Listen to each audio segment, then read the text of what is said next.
అందరికీ నమస్తే.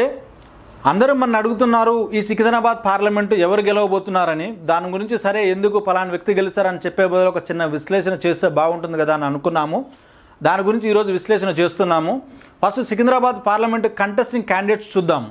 మనకు బీఆర్ఎస్ నుంచి పద్మారావు గౌడ్ ఉన్నారు అండ్ కాంగ్రెస్ నుంచి దానం నాగేందర్,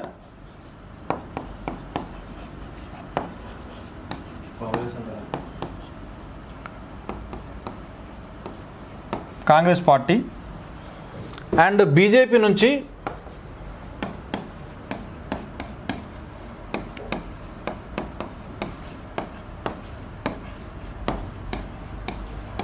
కిషన్ రెడ్డి గారు ఉన్నారు.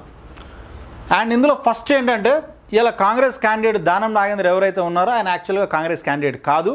కాంగ్రెస్ వాళ్ళకు క్యాండిడేట్ దొరకకుంటే ఈయన ఖైరతాబాద్ ఎమ్మెల్యేగా ఉంటే బీఆర్ఎస్లో ఆయన తీసుకొచ్చి ఇలా కాంగ్రెస్ క్యాండిడేట్గా పెట్టారు.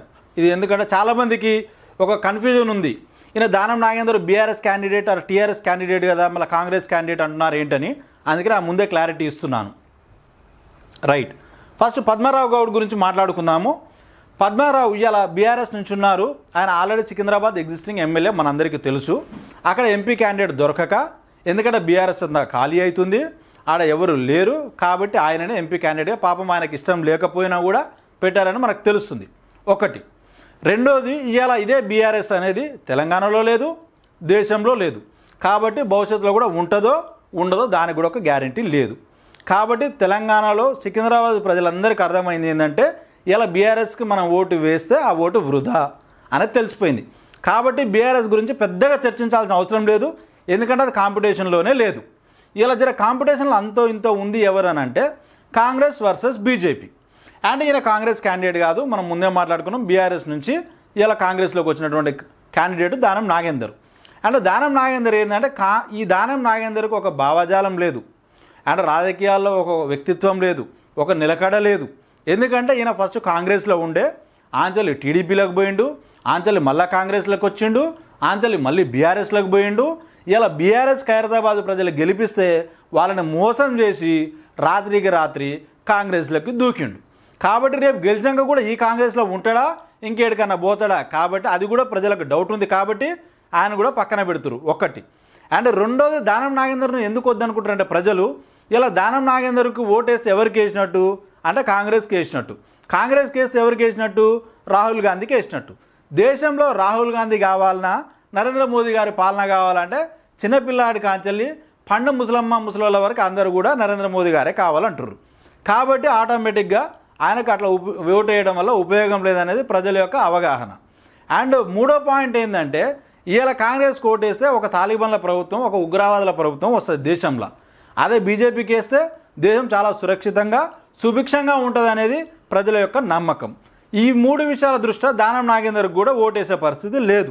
మరి బీజేపీ కిషన్ రెడ్డి గారి పరిస్థితి ఏంటి అని కూడా జనాలు అడుగుతున్నారు. కిషన్ రెడ్డి గారు ఇప్పుడు బీజేపీ తెలంగాణ రాష్ట్ర అధ్యక్షులుగా ఉన్నారు. అండ్ మొత్తం వాళ్ళ పాపం 20 ఏళ్ల ప్రస్థానం కిషన్ రెడ్డి గారు రాజకీయంగా. అంబర్పేట 3 సార్లు ఎమ్మెల్యేగా చేశారు. అండ్ సికింద్రాబాద్ నుంచి వెళ్ళి ఇవాళ ఎంపీ క్యాండిడేట్గా ఉన్నారు ఎగ్జిస్టింగ్. అండ్ అవినీతి మచ్చలేనటువంటి నాయకుడు ఇలా కిషన్ రెడ్డి గారు. అంతేకాకుండా కుటుంబ రాజకీయాలను ప్రోత్సహించినటువంటి నాయకుడు కిషన్ రెడ్డి గారు. కిషన్ రెడ్డి గారు ఒక సామాన్య రైతు కుటుంబం నుంచి, ఒక ఆఫీస్ బాయ్ నుంచి ఆయన నిజాయితీతోటి, నిబద్ధతతోటి, నిలకడతోటి ఇలా సెంట్రల్ మినిస్టర్ స్థాయికి ఎదిగినటువంటి వ్యక్తి కిషన్ రెడ్డి గారు. అంతేకాకుండా ఇలా నరేంద్ర మోడీ లాగా ఉదయం 5 గంటలకు లేస్తే రాత్రి 1 వరకు వివిధ కార్యక్రమాల్లో పార్టీ పనులు కావచ్చు, ప్రభుత్వం పనులు కావచ్చు, కార్యకర్తల పనులు కావచ్చు, ఇట్లా అన్ని రకాలుగా అందరికీ అందుబాటులో ఉండేటటువంటి వ్యక్తి అలా కిషన్ రెడ్డి గారు. అండ్ కిషన్ రెడ్డి గారు పుట్టింది భారతీయ జనతా పార్టీలో, బ్రతికినంత కాలం భారతీయ జనతా పార్టీ. పార్టీలు మార్చేటటువంటి వ్యక్తిత్వం కిషన్ రెడ్డి గారికి లేదనేది కూడా ఆ విషయాన్ని సికింద్రాబాద్ ప్రజలు చాలా బలంగా చెప్తున్నారు. ఇది ఆయన ఒక సైడు. అండ్ రెండవ సైడ్ ఏంటంటే ఇలా ఈ పద్మారావు గౌడ్ గారు సికింద్రాబాదు పార్లమెంటుకి కానీ లేదా సికింద్రాబాద్కి ఏమైనా చేసిరని మనం మాట్లాడుకుంటే ఏం లేదు. ఎందుకంటే ఆయన ఉన్నటువంటి బీఆర్ఎస్ 10 ఏళ్ల కాలంలో వాళ్ళు సిరిసిల్ల, సిద్దిపేట, గజ్వెల్ అంటే కేసీఆర్, కేటీఆర్, హరీష్ రావు వీళ్ళు అవి పట్టించుకోవడం తప్ప మిగతా నియోజకవర్గాలని పట్టించుకోలేదు. కాబట్టే ఇలా వాళ్ళు ఓడిపోయారు. పాపం ఆయన ఎమ్మెల్యేగా ఉన్నా, ఎంపీగా ఉన్నా ప్రజలకు చేయగలిగింది చేసేది ఏమీ లేదు. ఎందుకంటే వాళ్ళదే ఇలా కుడితిలో పడ్డ ఎలకలాగుంది వాళ్ళ పరిస్థితి. అండ్ దానం నాగేందర్ కాంగ్రెస్లో ఉన్నాడు. ఇలా వాళ్ళు ఒకవేళ ఎంపీ అయినా ఏడికెళ్ళి పైసలు తేవాలంటే మళ్ళీ సెంట్రల్ గవర్నమెంట్ నుంచే తేవాలి. కాబట్టి ఏం యూజ్ ఆయనకు ఓటేస్తే ఆల్రెడీ ఆయన గురించి మనం మాట్లాడుకున్నాం. అది ఎంతసేపు నా మైనారిటీ అప్పీస్మెంట్, క్రిస్టియన్స్ ముస్లిమ్స్ అని వాళ్ళ సంతోషీకరణ రాజకీయాలు చేసుడే తప్ప ఇలా మెజారిటీ సెక్షన్స్ అయినటువంటి హిందువులను పట్టించుకునే పరిస్థితి లేదనేది కూడా. అండ్ దానితోపాటు విద్యావంతులైనటువంటి వాళ్ళనటువంటి యువతలను కూడా పట్టించుకునే పరిస్థితి, మహిళల్ని రైతుల్ని పట్టించుకునే పరిస్థితి లేదు. ఇది జస్ట్ గ్యారంటీలు అంటారు కానీ వారంటీ లేని గ్యారంటీల పేరుతో గారెడి చేసేటటువంటి ప్రభుత్వం ఇవాళ కాంగ్రెస్. అది కూడా అర్థమైపోయింది. ఆ రకంగా కూడా ఆయనను పక్కన పెట్టేటటువంటి పరిస్థితి ఇలా సికింద్రాబాద్లో ఉంది. ఆయన మూడోది కిషన్ రెడ్డి గారి గురించి మాట్లాడుకుంటే, కిషన్ రెడ్డి గారు సికింద్రాబాద్కి కానీ ఈ తెలంగాణ రాష్ట్రానికి కానీ దేశానికి కానీ చాలా చేశారు. ఇలా సికింద్రాబాద్ రైల్వే స్టేషన్ కావచ్చు, కాచిగూడ రైల్వే స్టేషన్ కావచ్చు, నాంపల్లి కావచ్చు, అండ్ చెర్లపల్లి కూడా అన్ని రైల్వే స్టేషన్లని ఇలా ఆధునీకరణ చేయడం ఒకటి. రెండోది హెరిటేజ్ సైట్లు, ఇలా సాలార్జంగ్ మ్యూజియం కావచ్చు, గోల్కొండ కావచ్చు, ఉస్మానియా యూనివర్సిటీలో స్పోర్ట్స్ ట్రాకు, లేజర్ షోలు, హాస్టల్స్, సంజీవయ్య పార్కు, ఇట్లా ఎన్నో చెప్పుకుంటూ పోతే కుతుబ్షాహి టూమ్స్, ఇట్లా చాలా సికింద్రాబాద్కు చేయడం జరిగింది. అలాగే తెలంగాణలో చూసుకుంటే ఇలా ఒక సైడు రామగుండంలో సోలార్ ప్లాంట్ తీసుకొచ్చిర్రు. మనకు వరంగల్లో అదేంటి రామప్ప టెంపుల్కి యునెస్కో గుర్తింపు తీసుకొచ్చి ఇలా ప్రపంచ స్థాయిలో వరంగల్ని తెలంగాణని ప్రపంచానికి పరిచయం చేసిర్రు. అండ్ 1000 స్తంభాల గుడిని కూడా పునరుద్ధరీకరించారు.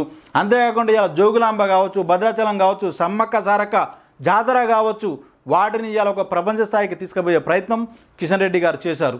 అంతేకాకుండా ములుగులో మనకు central university, Sammakka Sarakka tribal యూనివర్సిటీని తీసుకురావడం, మనకు బీబీనగర్లో ఎయిమ్స్ తీసుకురావడం, నిజామాబాద్లో పసుపు బోర్డు తీసుకురావడం, ఇట్లా చెప్పుకుంటూ పోతే కిషన్ రెడ్డి గారు ఎన్నో చేశారు. అండ్ అంతేకాకుండా ఆర్టికల్ 370 అనేది ఇవాళ భారతదేశంలో ప్రతి ఒక్క పౌరుడి యొక్క కలయిక, దాన్ని తీసేయాలా, ఆర్టికల్ 370 అనే దాన్ని తొలగించాలనేది ప్రతి భారతీయుడి యొక్క కళ.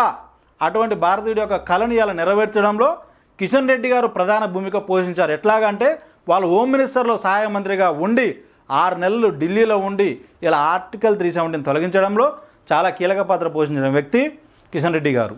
అంతేకాకుండా వారు అదే హోమ్ మినిస్టర్లో సహాయక మంత్రిగా ఉన్నప్పుడు నార్త్ ఈస్ట్లో 8 రాష్ట్రాలు 7500 కిలోమీటర్లు పాదయాత్ర చేసి 250 మీటింగ్లు 41 రోజులు అంటే 24/7 నార్త్ ఈస్ట్లో తిరిగి ఇవాళ ఉగ్రవాదానికి చొరబాటుదారులకు వ్యతిరేకంగా అవగాహన కల్పించే పుస్తకాలు కూడా రాసినటువంటి నాయకుడు కిషన్ రెడ్డి గారు.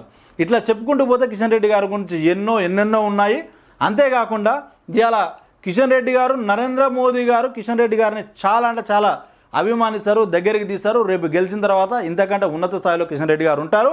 అండ్ తెలంగాణ అభివృద్ధి ఇంతకంటే ఎక్కువ జరుగుతుంది అనేసి ఇవాళ సికింద్రాబాద్ ప్రజలు నమ్ముతున్నారు. కాబట్టి సికింద్రాబాద్ విజయం అనేది జస్ట్ వన్ సైడ్.